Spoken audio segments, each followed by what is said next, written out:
एक गांव में एक आदमी रहता था जो बहुत बूढ़ा हो चुका था, जिस वजह से उसे कम दिखाई देता था और बहुत कमजोर हो गया था।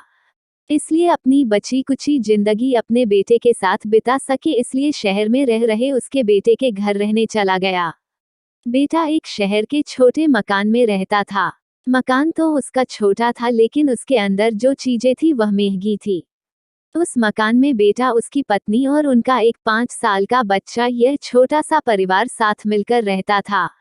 बूढ़े पिता के आने से उनके परिवार का एक सदस्य और बढ़ गया। यह पूरा परिवार रोज सुबह शाम डाइनिंग टेबल पर साथ में खाना खाया करता। बूढ़ा पिता अपनी कमजोरी के चलते हमेशा खाने की चीजें नीचे गिराता रहता और कई बार कांच के बर्तन भी टूट जाया करते थे। कुछ दिनों तक तो बहू और बेटे ने यह सब सहन किया, लेकिन बाद में वे दोनों बूढ़े की ऐसी हरकतों से चिढ़ने लगे। एक दिन बेटे ने कहा कि ऐसा कब तक चलेगा, हमें कुछ करना पड़ेगा। उसकी पत्नी भी इस बात से सहमत हुई। अगले दिन बेटा कहीं से एक पुराना मेज लेकर आया और घर के एक कोने में उसे लगा दिया और अपने पिताजी से कहा कि आप यहीं पर बैठकर खाना खा लिया कीजिएगा। उन्होंने एक लकड़ी का बर्तन भी बनवाया जिसमें वे अपने बूढ़े बाप को खाना देने लगे। अपने कांच के कीमती बर्तन बचाने के लिए अपने बूढ़े बाप को लकड़ी का बर्तन देने में उन्हें जरा भी शर्म नहीं आई। अब खाने का समय जब जब होता तो बूढ़ा बाप एक कोने में बैठकर खाता और बाकी का परिवार डाइनिंग टेबल पर खाना खाया करता। डाइनिंग टेबल पर बैठे बैठे दोनों पति पत्नी कभी कभी अपने बूढ़े बाप की तरफ देख लिया करते। बूढ़े बाप की आंखों में उन्हें आंसू भी नजर आते मगर उन पर जैसे कोई असर ही नहीं होता। बूढ़े का पोता भी यह नजारा हमेशा देखता और वह अपने में ही खोया रहता। एक दिन जब पति पत्नी डाइनिंग टेबल पर बैठकर खाना खा रहे थे तब उनका बच्चा जमीन पर बैठकर कुछ कर रहा था।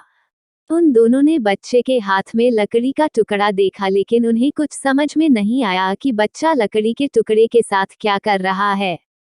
जब बच्चे के पिता ने उसे पूछा कि बेटा आओ खाना खा लो, तुम नीचे बैठकर क्या कर रहे हो, तब बच्चे ने भोलेपन से कहा, अरे मम्मी पापा, मैं आप दोनों के लिए लकड़ी का बर्तन बना रहा हूँ ताकि आप लोगों को जब आप बूढ़े हो जाओ तो दिन में खाना दे सको। अपने नादान बेटे द्वारा दी गई यह सहज बात दोनों के दिल में तीर की तरह उतर गई। दोनों एक दूसरे का चेहरा निहारने लगे। बिना कुछ कहे ही दोनों की आंखों में पानी आ गया और उन्हें अपने भविष्य की किताब अपने आपको के सामने खुलती हुई नजर आई। उन्हें समझने में ज्यादा देर नहीं लगी कि अब उन्हें आगे क्या करना पड़ेगा। अगले दिन कमरे के कोने से वह पुराना मेज हट गया और अब बूढ़ा पिता और बाकी का परिवार साथ में मिलकर फिर से खाना खाने लगे।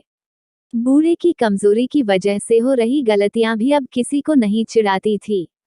दोस्तों, यह कहानी हमें बताती है हर वो पत्ता जो आज हरा है वो कल सूखेगा और डाली से नीचे भी गिरेगा। इसलिए हमें अपने बड़े बूढ़ों का हमेशा ख्याल रखना चाहिए और हमें हमारे माता पिता और बुजुर्गों के साथ वैसा ही व्यवहार करना चाहिए जैसा हम चाहते हैं कि हमारे बूढ़े होने के बाद हमारे बच्चे हमारे साथ करें।